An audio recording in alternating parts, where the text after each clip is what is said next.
입니다.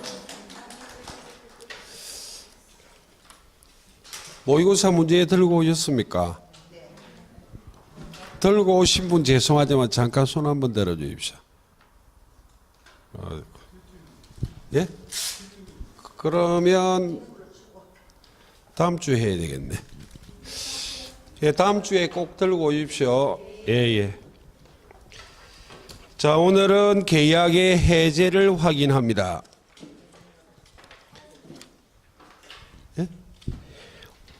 541페이지 보십시오.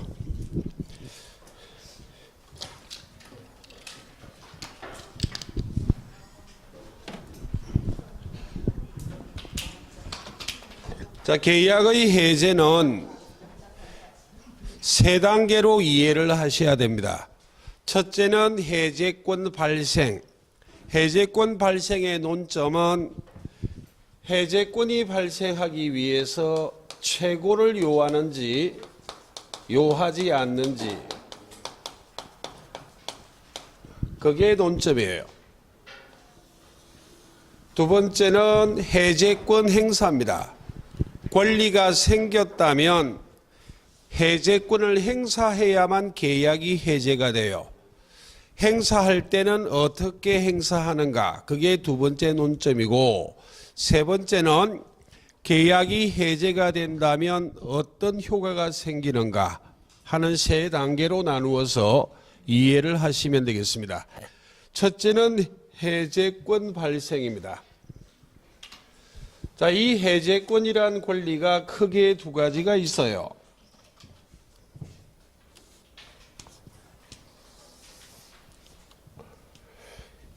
약정 해제권이 있고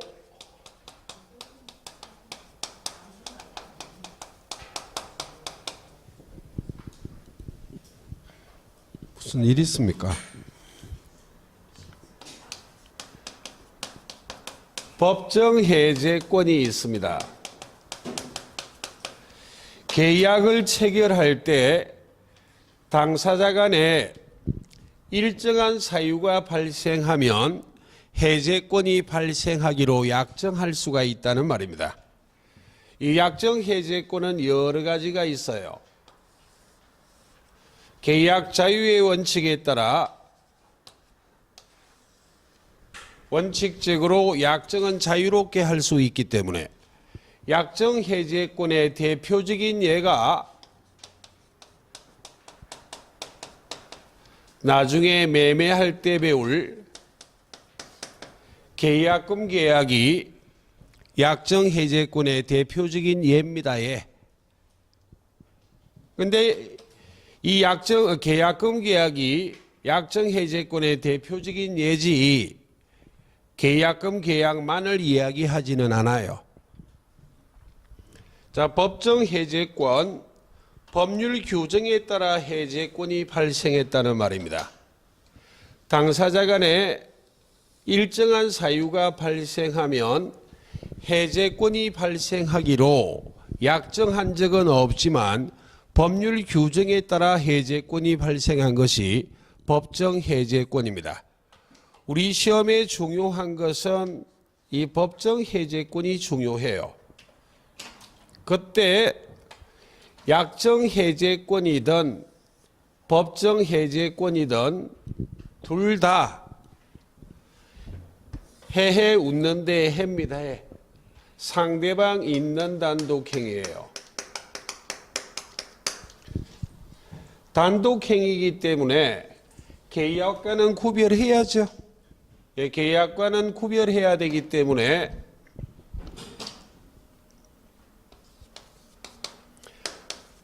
합의 해제라는 게 있어요.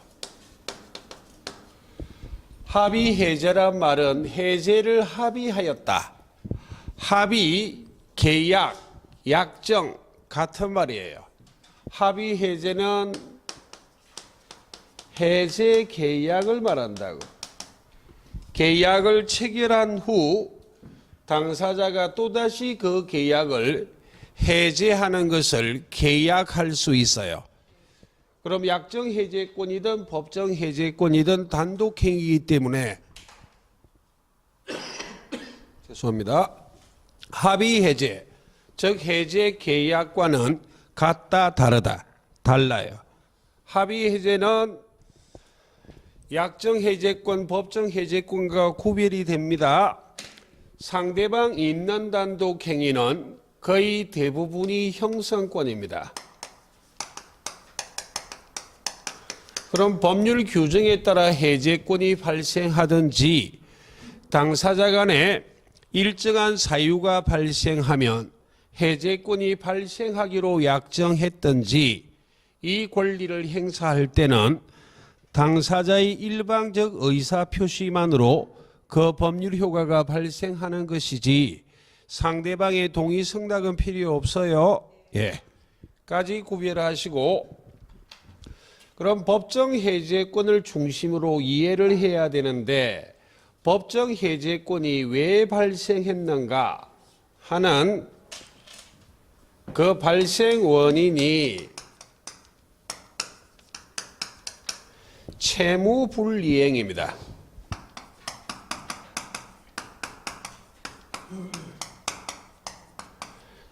계약 당사자 중 일방이 채무를 이행하지 않는다면 상대방에게 해제권이 발생할 수 있다고 법률에 규정하고 있어요.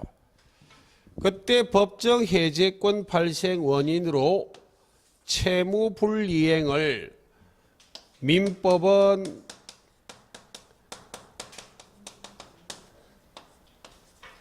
두 개를 규정해 놓고 있습니다.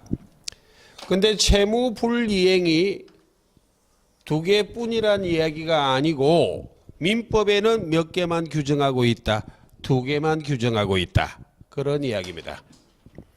민법 규정의 법정 해제권 발생 원인 두 가지는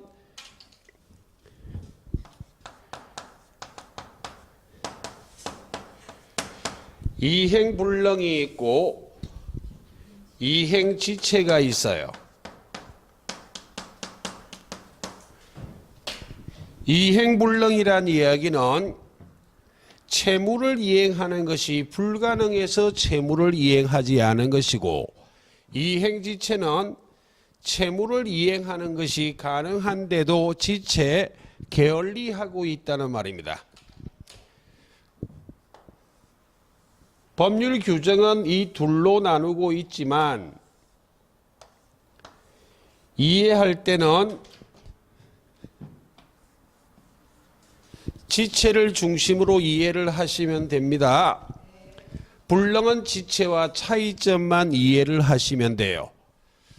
그럼 해제권 발생에서는 법정 해제권 발생 원인인 채무 불이행이 발생했을 때 해제권이란 권리가 발생하기 위해서 최고를 요할 것인가? 발생에서는 최고가 논점이에요. 그럼 이행이 불가능해서 이행하지 않는 것은 상당한 기간을 정하여 이행할 것을 최고한다면 상대방이 요구하겠죠. 이행이 불가능한데도 상당한 기간을 정하여 이행할 것을 재촉, 독촉, 최고해서는 된다, 안 된다? 안 돼요.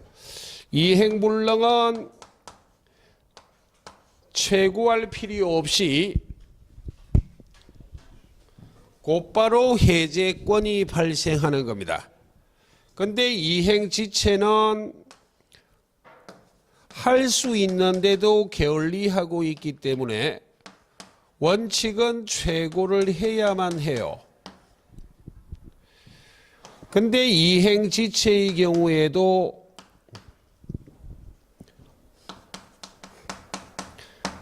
최고하지 않고 해제권이 발생하는 예외가 세 가지가 있어요. 그 세 가지를 좀 기억하셔야 되겠습니다. 첫째는 정기행위요. 정기, 딱 정해진 시기에 계약을 이행하지 않는다면 계약의 목적을 달성할 수 없는 행위를 정기행위라고 말합니다. 이 정기행위의 경우에는 이행을 게을리하면 곧바로 해제권이 발생하는 것이지 곧바로 계약이 해제가 되는 거 아니에요. 해제권이 발생했다는 말과 계약이 해제됐다는 말은 다른 말입니다. 왜? 해제권은 권리지 의무가 아니기 때문에 해제권이 발생해도 해제권 행사 여부는 해제권을 가진 자의 자유입니다. 예, 해제권이 발생해요. 두 번째, 이행지체라 할지라도 미리 이행하지 않을 것을 명백히 표시했다면, 미리 이행하지 않을 것을 명백히 표시했는데도 상당한 기간을 정하여 이행할 것을 최고, 재촉, 독촉하다가 욕먹습니다. 예. 세 번째요.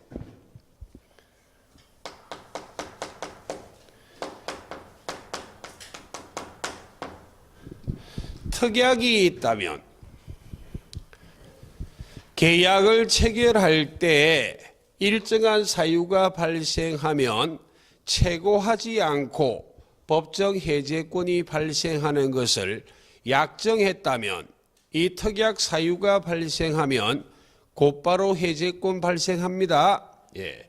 예외가 있다는 걸 기억하시고 시험에는 주로 이 둘을 이야기합니다.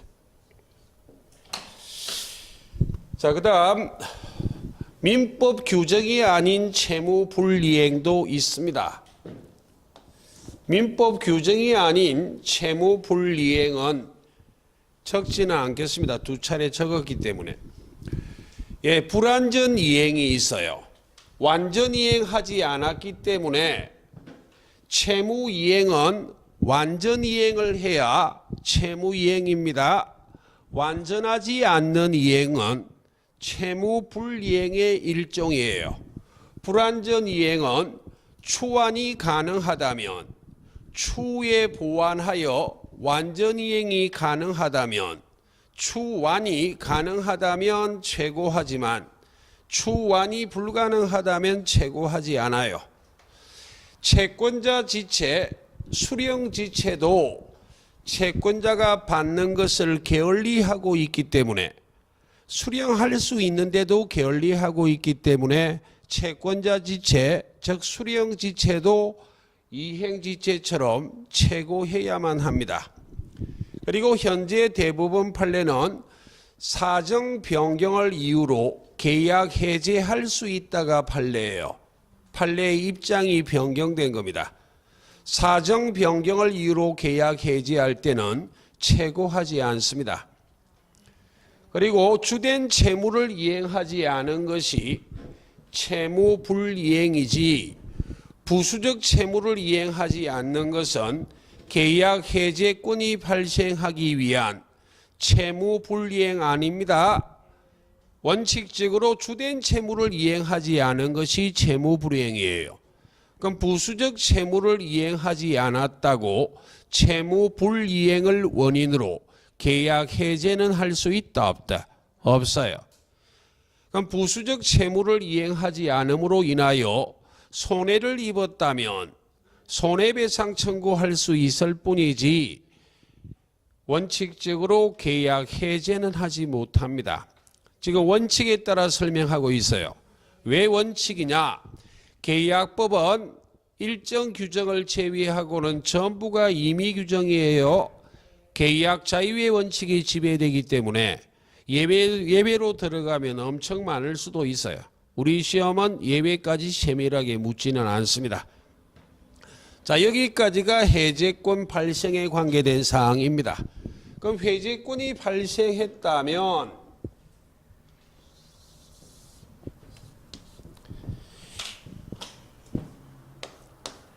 해제권을 행사해야만 해제가 됩니다. 보시다시피 해제권이란 것은 권리지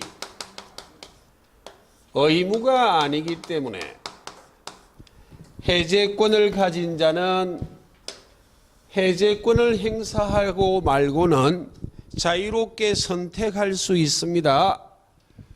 그럼 해제권을 선택하여 행사할 때는 어떻게 행사해야만 할 것인가?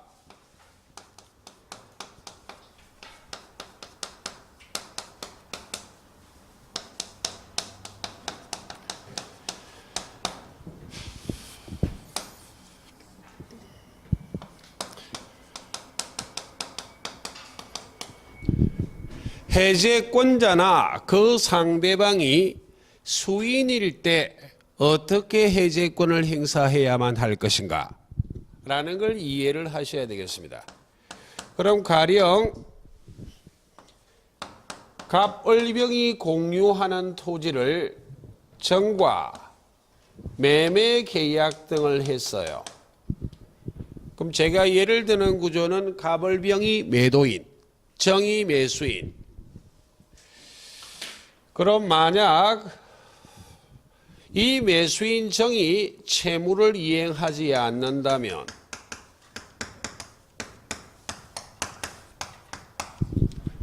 매도인에게 해제권이 발생할 것이고,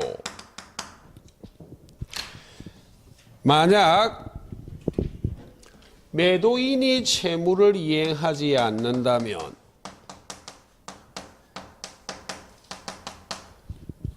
매수인에게 해제권이 발생할 것이고, 이와 같이 해제권자나 그 상대방이 여러 명일 수가 있잖아요. 이때는 해제권은 어떻게 행사할 것인가? 해제권자가 여러 명이라면 전원으로부터 행사해야 됩니다.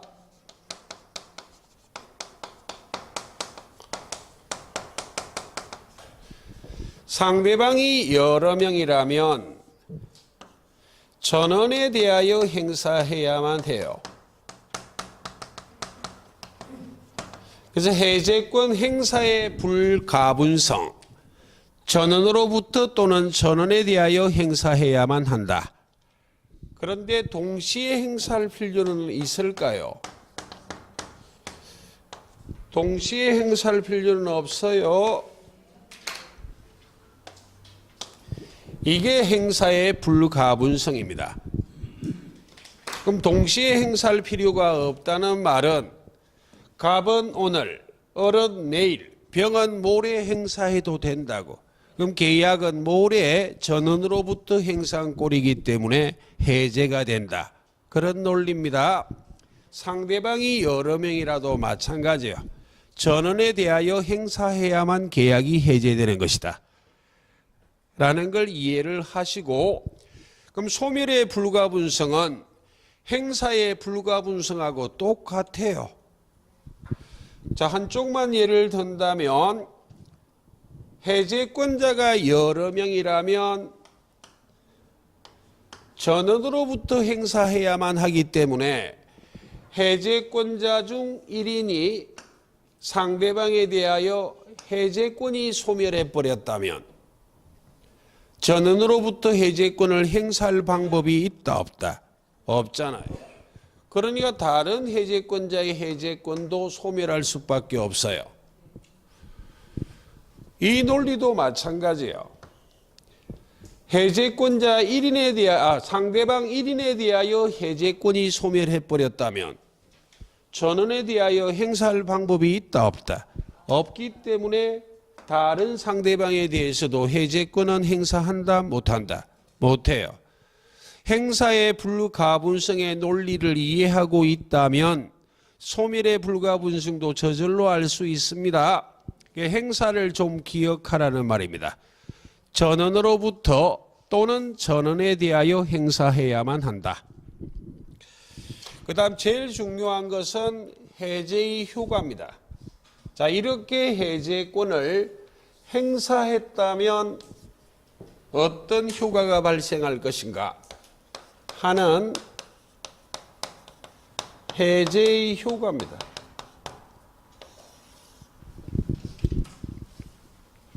자, 해제의 효과를 이해하기 위해서 하나의 예를 들어보겠습니다. 자, 가령 어떤 건물을 소유하는 갑이 있고 갑을 간에 이 건물을 사고 파는 매매 계약하고 있습니다. 갑이 매도인, 을이 매수인. 만약 1월 1일 날 매매 계약을 체결할 때 이렇게 매매했다고 예를 들어 보겠습니다.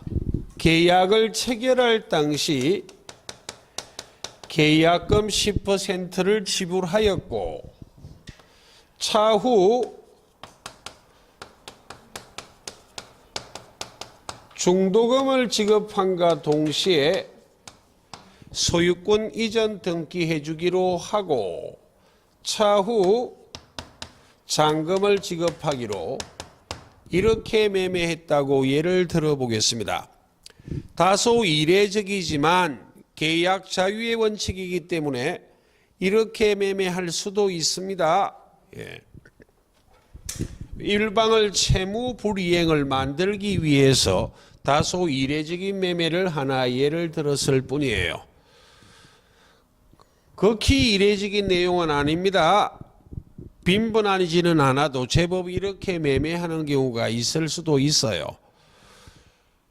갑은 을에게 건물을 꼭 팔고 싶고 을은 갑의 건물을 꼭 사고 싶은데 매매 대금이 부족하면 중도금 치면 소유권 이전해주고 그 건물을 금융기관에 담보대출을 받아 잔금치기로 이렇게 매매할 수도 있다 없다?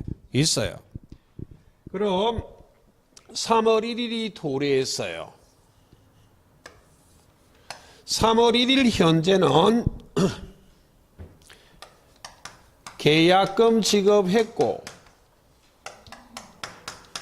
중도금 지급했잖아요. 그리고 매수인에게도 소유권 이전 등기해주고 이 건물이라 목적물도 인도한 상태라고. 소유권을 2월 1일 날 이미 넘겨버렸기 때문에 그럼 3월 1일 날 매수인이 잔금을 지급하면 아무 문제가 없잖아요. 근데 잔금을 지급하지 않는다고. 그럼 3월 1일 현재 이 매수인에게는 동시행 항변권이 있습니까?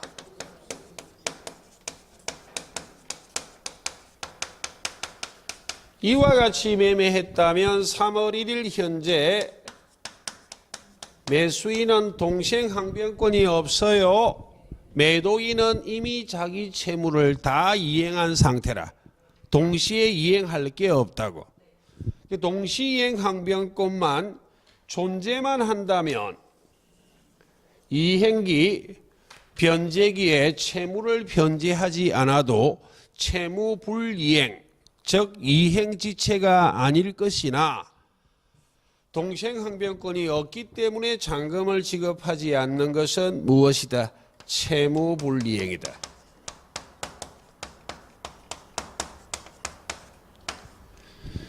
채무 불이행 중에 이행지체입니다. 대금은 불능이 발생한다 안 한다? 안 한다고. 그리 잘 안 되나? 이행지체예요. 이행을 할 수 있는데도 게을리하고 있다. 그럼 이행이 지체됐다면 매도인이 매수인의 채무 불이행 책임, 이행 지체 책임을 물어 계약을 해지할 수 있을 것인데 어떤 절차를 거쳐 계약 해지할 것인가 하는 내용이에요. 이 경우는 매도인이 매수인에 대하여 첫째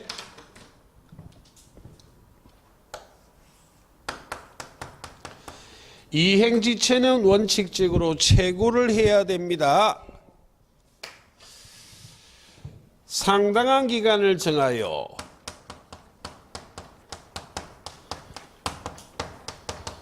이행할 것을 최고를 해야 된다고. 되겠습니까? 그런데 이렇게 상당한 기간을 정하여 이행할 것을 최고했음에도 불구하고 그 기간 내에 이행을 하지 않는다면 매도인에게는 해제권이 발생한다고. 지금 법정 해제권 하고 있어요. 그럼 제가 예를 드는 구조는 매도인이 해제권자고 매수인이 그 상대방이에요. 이렇게 해제권이 발생했을 때 해제권은 권리지 의무가 아니기 때문에 행사 여부는 자유입니다. 그러니까 해제권을 행사해야 돼.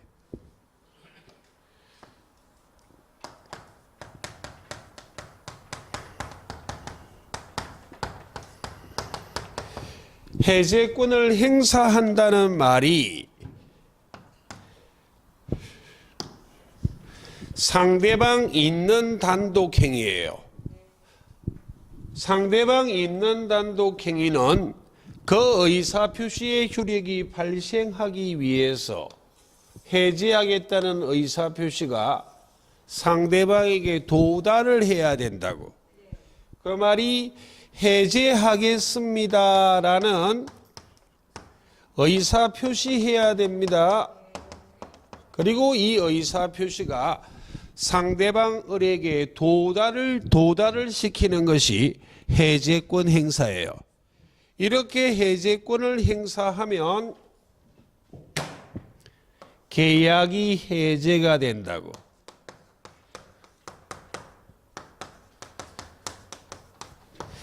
이렇게 계약이 해제가 됐을 때 어떤 효과가 발생할 것인가?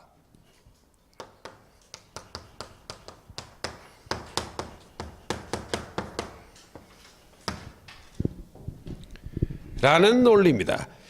그래서 이행지체는 원칙적으로 이 절차를 거쳐 해제가 돼야만 해요. 최고를 요하지 않는 예외가 있지만, 그럼 이행불능은 최고를 요하지 않는다는 것 외에는 똑같다고. 이행불능은 1번 절차가 없을 뿐이에요. 되겠습니까? 이행불능은 곧바로 무엇이 발생한다고? 해제권이 최고할 필요 없이. 조금 전에 가볍게 설명드렸던 해제를 최고를 요하는지 요하지 않는지, 최고를 요하는 것은 1, 2, 3, 4의 절차를 거쳐야 되고 최고를 요하지 않는 것은 1번 절차가 생략되고 바로 2, 3, 4의 절차를 거치면 된다. 그런 논리예요. 예. 그럼 계약이 해제됐을 때 어떤 효과가 발생할 것인가 하는 해제의 효과를 확인해 보도록 하겠습니다.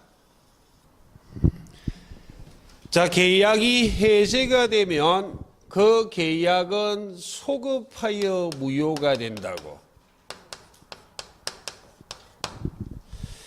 계약 해제는 풀해자에 제거할 제자. 직역하면 계약을 제거시킨다는 말이에요. 계약을 제거시킨다는 이야기는 해제하기 전에 이 매매 계약은 유효다, 무효다? 유효하다고. 유효한 계약을 처음부터 무효를 만드는 것이 무엇이다? 해제예요. 처음부터 소급하여 무효를 만드는 것이 해제라고.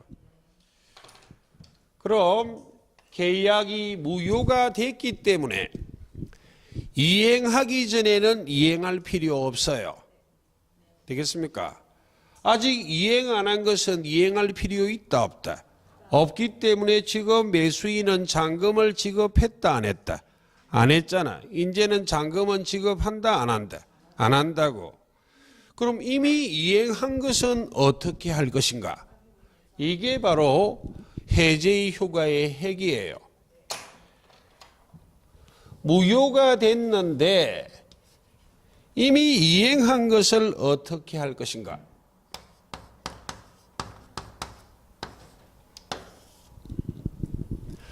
무효의 일반적 효과는 이행한 것을 부당이득 반환 청구할 수 있어. 부당이득 반환 의무를 부담한다고. 근데 부당이득 반환 의무의 범위는 원칙 선의예자는 현존이익만, 악의예자는 전부 반환하는 것이 부당이득 반환 의무입니다. 그런데 계약이 해제가 됐을 때에는 이행한 것을 원상 회복 의무를 부담해요. 원상 회복 의무란 표현을 쓰는 이유는 부당이득 반환 의무하고 반환의 범위가 다릅니다. 선의 악의를 불문하고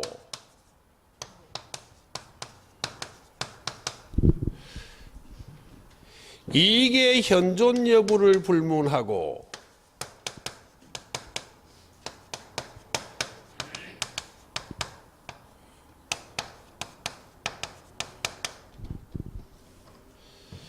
전부를 다 돌려주기 때문에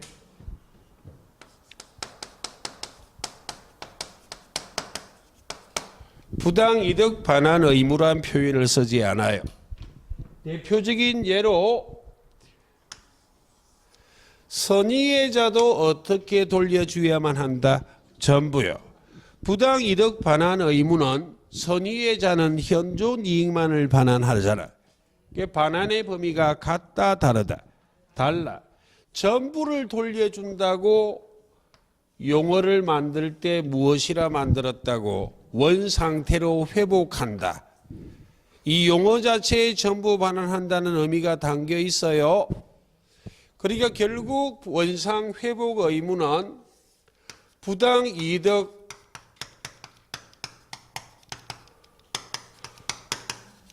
반환 의무하고는 반환의 범위가 같다 다르다? 달라요. 그래서 부당이득 반환 의무의 특칙이다 라는 표현을 써요. 부당이득 반환 의무의 특칙이란 표현은 반환의 범위가 다르기 때문에 특칙이란 말을 사용하지만 이 말이 원상 회복 의무가 무엇의 일종이란 말이다? 부당이득 반환 의무의 일종이에요. 부당이득 반환 의무의 일종이지만 반환의 범위가 다르기 때문에 부당이득 반환 의무란 용어를 쓰지 않고 원상 회복 의무란 용어를 쓰고 있다고. 되겠습니까? 그래서 원상 회복 의무를 부담하기 때문에 해제권자에게 손해가 발생하면 무엇을 별도로 함께 청구할 수 있다고? 손해배상이요.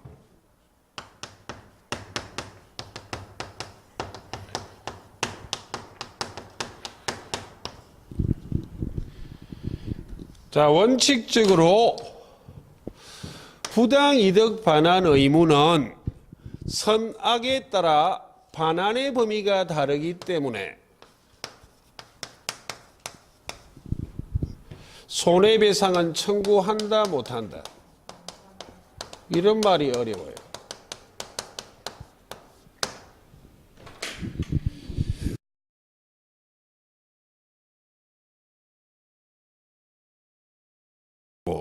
악의예자는 전부 반환하기 때문에 선악에 따라 반환의 범위가 다르기 때문에 별도로 손해배상 청구하는 것은 원칙적으로 허용한다 안 한다?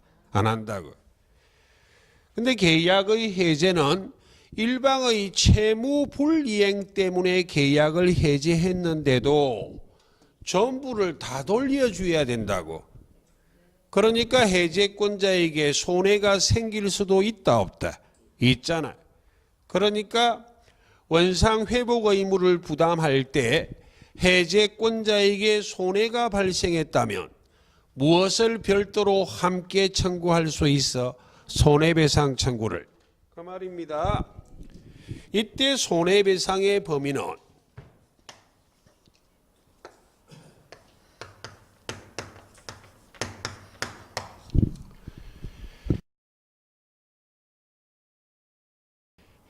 해제가 되지 않고, 즉 무효가 되지 않고 그대로 이행되었으므로 인하여 받을 이익, 이행이익을 배상하는 게 원칙이에요. 되겠습니까? 손해배상의 범위는 원칙,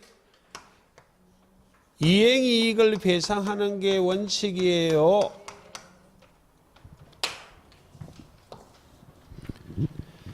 유효했던 계약이 해제가 되지 않고 그대로 이행되었으므로 인하여 얻었을 이익, 이행이익을 배상하는 게 원칙이지만 신뢰이익을 넘지 못한다는 규정을 두고 있기 때문에 신뢰이익 한도 내에서 배상하는 예외가 있을 수는 있다 없다? 있어요. 그 어려운 말들은 지금 기억하는 게 아니라 3, 4월 달에는 원칙을 기억하라는 이야기야. 이행이익의 가장 대표적인 예가 전매 차익 등을 말해요. 이 유효했던 계약이 해제가 되지 않고 이행이 됐다면 어리 완전한 소유권 취득했잖아. 그럼 제3자에게 또 팔아치웠다면 전매 차익을 얻었을 수도 있다 없다? 있잖아요. 이런 게 이행이익의 가장 대표적인 예입니다. 그럼 본격적으로 원상회복 의무요. 어떻게 돌려주는 것이 원상회복하는 것인가? 첫째,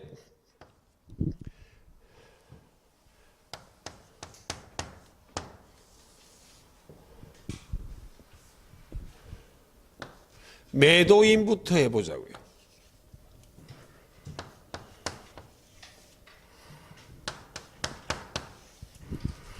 매도인 선악 불문하고 이익의 현존 여부를 불문하고 전부 반환해야 돼. 이행한 것을 전부 다 돌려주란 말입니다.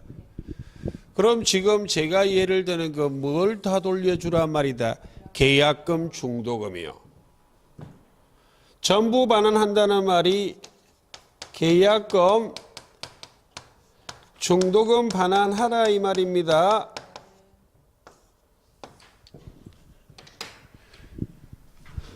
중도금은 확실히 금전이라. 계약금은 금전인지 아닌지를 잘 모르겠어요. 되겠습니까? 계약금 계약은 매매계약의 종된 계약이지만 계약금 계약은 요물계약입니다.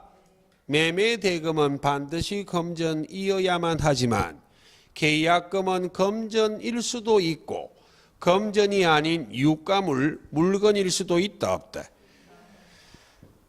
그런데 계약금, 중도금, 잔금의 합을 매매대금하고 일치시켰다면 계약금은 무엇이고? 금전이고, 중도금, 잔금의 합을 매매대금과 일치시켰다면 계약금은 금전이 아닐 수도 있잖아. 그래서 법률이 이런 규정을 두고 있다고.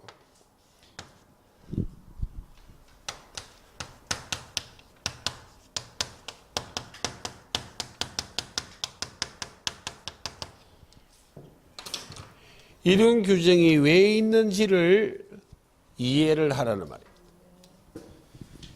계약금이 반드시 금전이 아닐 수는 있기 때문에 받은 것이 금전일 때에는 매도인이 전부 반환할 때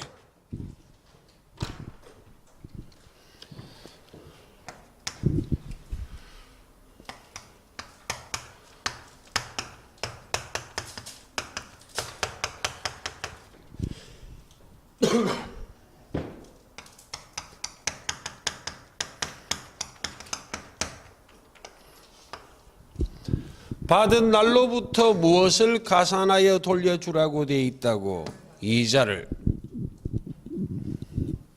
왜 받은 날이다? 받은 다음 날 아니에요? 이거 물어봅니다.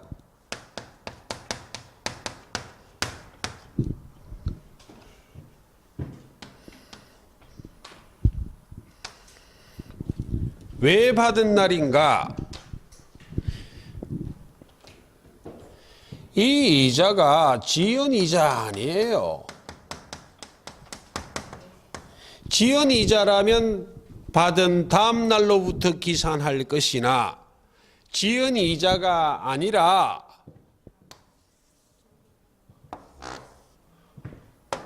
원상 회복의 내용이에요.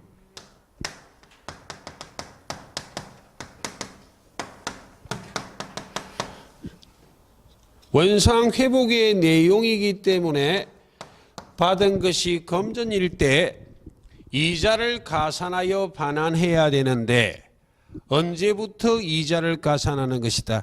받은 날로부터. 되겠습니까? 그럼 매수인이 돌려주는 걸 한번 보자고요.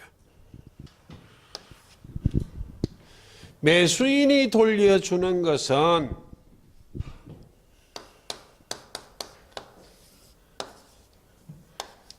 대표적으로 전부 반환하는 것이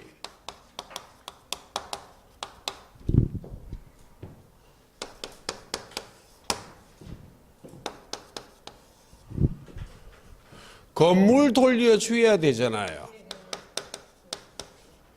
건물을 돌려줄 뿐만 아니라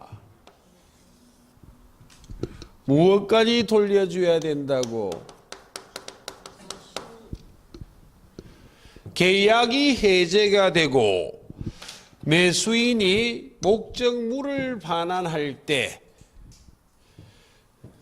이 매수인에게는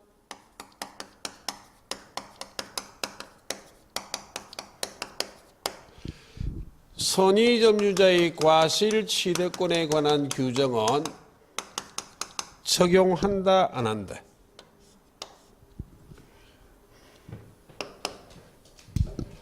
전부 다 돌려줘야 돼요. 과실까지. 서로 매수인이 선의점유자라 할지라도 과실은 수취할 수 있다, 없다? 없어요. 원상 회복 의무가 어떻게 돌려주는 것이기 때문에 전부를요. 전부 다 돌려줘야 됩니다. 예. 그때 건물을 돌려줄 때 무엇을 돌려주는 게 원칙인가?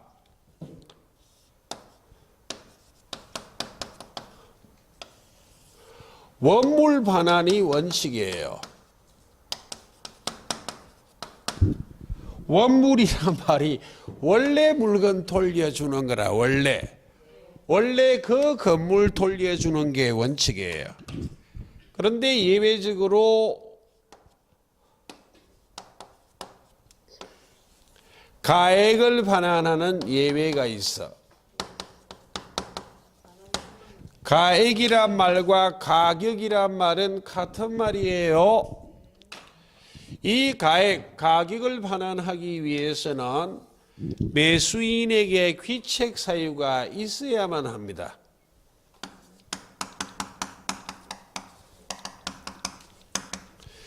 매수인의 귀책 사유로 이 건물이 멸실되어 버릴 수 있다, 없다? 있잖아요.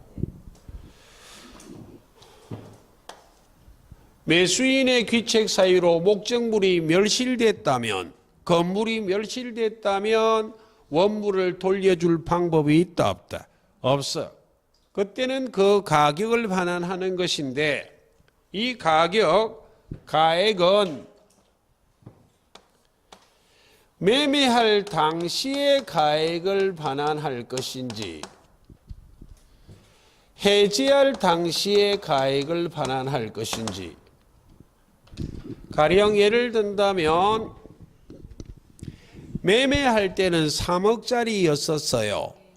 해지할 때는 5억짜리가 돼버렸습니다.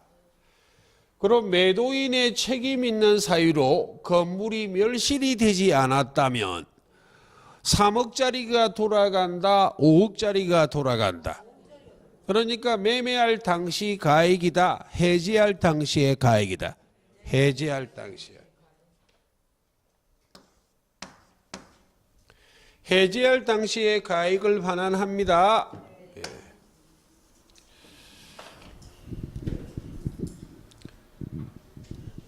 그리고 해제권자에게 손해가 발생했다면 원상 회복 의무를 부담할 때 별도로 함께 손해배상 청구해요. 먼저 원상 회복하고 난 다음에 손해배상 청구하는 거 아니에요. 원상 회복 의무를 부담할 때 무엇을 함께 청구해 버릴 수도 있다고. 손해배상 청구요. 라는 걸 기억하시고, 그 다음 계약이 해제가 되면 소급표 때문에 제3자가 불척의 손해를 입을 우려가 있다 없다? 있다고. 제3자가 불척의 손해를 입을 우려가 있기 때문에 민법 548조 제1항 단서는 법 조문 암기 안 해요. 이렇게 규정하고 있어. 계약의 해제는 제3자의 권리를 해하지 못한다.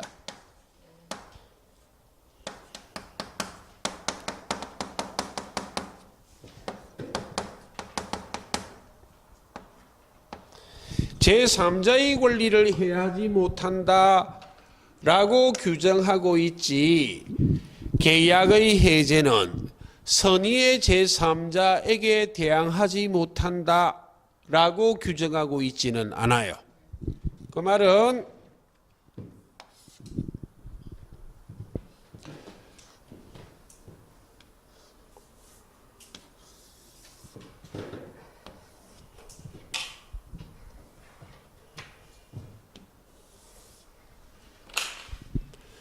민법 규정은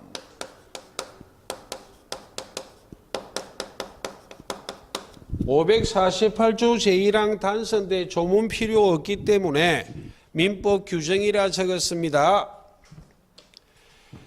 해제하기 전에 거래한 제3자를 규정하고 있어요. 해제하기 전에 거래한 제3자는, 자 보십시오. 아직 해제하기 전이라면 매매계약도 유효했고 등기까지 갖추고 있기 때문에 그 당시는 을이 완전한 소유자예요. 그럼 을과 거래한 제3자, 또다시 매매한 제3자는 이 을이 소유권이 있을 때 거래한 제3자 아니냐고. 아직 해제를 했다 안 했다? 안 했다고. 해제하기 전에 제3자를 민법이 규정하고 있어요. 그냥 제3자의 권리를 해하지 못한다고 규정하고 있는 것은 선의 악의를 따진다 안 따진다? 선의 악의를 따지지 않고 제3자는 법률상 보호되는 겁니다. 지금 이 말이에요. 갑을 간에 매매하고 이 매매 계약이 지금 유효한 상태라고. 그러니까 소유권 이전 등기하면 유효한 매매 계약도 있고 등기도 있고 매수인은 지금 소유권을 취득했다 못했다? 했잖아요.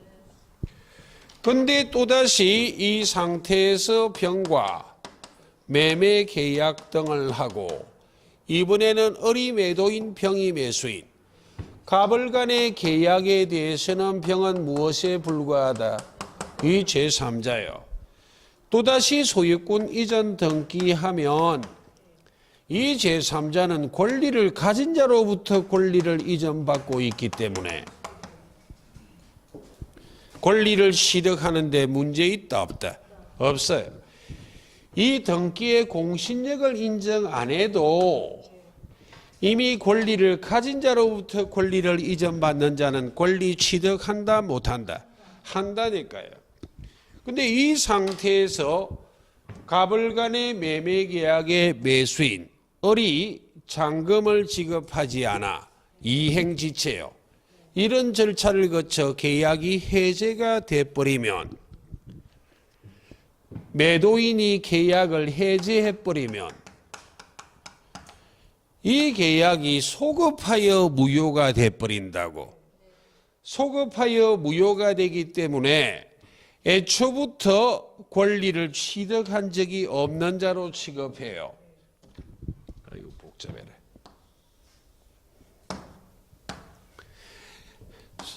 소급하여 무효가 돼버리기 때문에 애초부터 권리를 취득한 적이 없는 것으로 취급하기 때문에 제3자가 소급효 때문에 결과적으로 무권리자로부터 권리를 이전받은 그런 결과가 돼버렸잖아.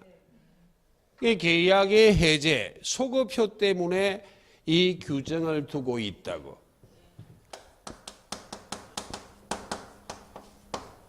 계약의 해제는 제3자의 권리를 해할 수 있다 없다? 없다고. 그러니까 이 경우는 병이을과 거래할 때는 등기도 있었고 매매도 유효했고 권리도 있었잖아.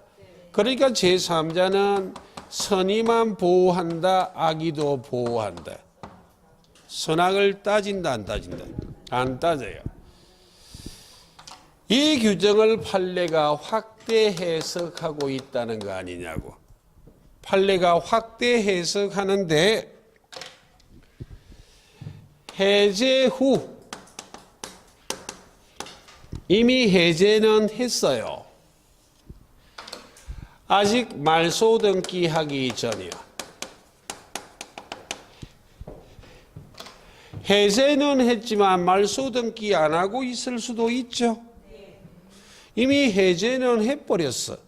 이 매매계약은 처음부터 무효가 된 상태예요. 그럼 계약이 해제가 됐을 때는 매도인의 소유권이 복귀되기 위해서 말소 등기는 필요 있다 없다? 없잖아. 이게 바로 유인성설 아니냐고. 원인 행위가 무효, 취소, 해제, 합의 해제 등이 된 경우 매도인에게 소유권이 복귀되기 위해서 말소 등기는 필요 있다 없다? 없기 때문에 이 등기가 무효가 됐음에도 불구하고 이미 어른 무권리자임에도 불구하고 말소 등기를 안 하고 방치하고 있는 경우가 있다 없다? 그래서 등기를 믿고 거래한 제3자가 등장할 수도 있다 없다? 있다고. 그래서 등기의 공신력을 인정하지 않기 때문에 무권리자하고 거래한 자는 권리를 취득한다 못한다? 못한다고. 그때 이 제3자를 대부분이 보호할 필요가 있다고 바라보았다.